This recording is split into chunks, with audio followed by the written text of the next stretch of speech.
నెలకొకసారి 15 రోజులకు ఒకసారి కుప్పం వెళ్తాడు కప్పం కోసరం. చెప్తున్నా, కక్కిస్తా 2 నెలల్లో. కబద్దార్, జాగ్రత్తగా ఉండండి. మీరు చేసిన అక్రమాల్ని, మీరు చేసిన అవినీతిని, మీరు చేసిన దౌర్జన్యాల్ని గుర్తుపెట్టుకుంటా. అంగళ్ళలో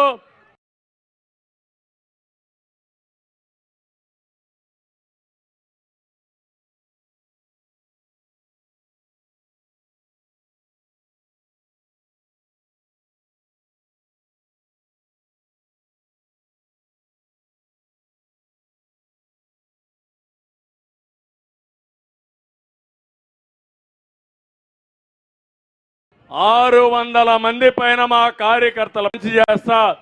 ఎవరైతే తప్పుడు పనులు చేస్తారో వీళ్ళని కట్టడి చేసే బాధ్యత నాదని మీ అందరు కూడా హామీ ఇస్తున్నా. మా తమ్ముళ్ళు డిఎస్సి రావాలంటే ఏం రావాలి?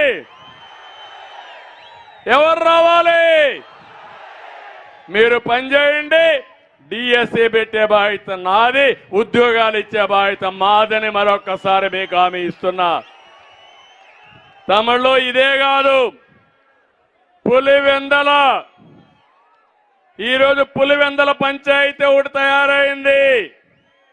మీ అందరికీ ఒక్కసారి గుర్తుపెట్టుకోండి, గుర్తు తెచ్చుకోండి.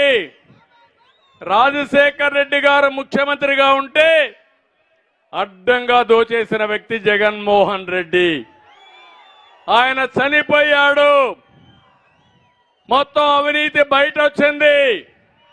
సిబిఐ 42,000 కోట్ల రూపాయల అవినీతి జరిగిందని చెప్పారు.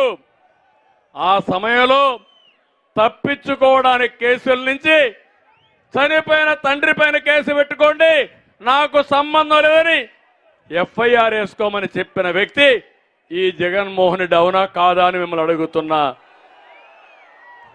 అంతేకాదు, ఈరోజు మీరు చూస్తే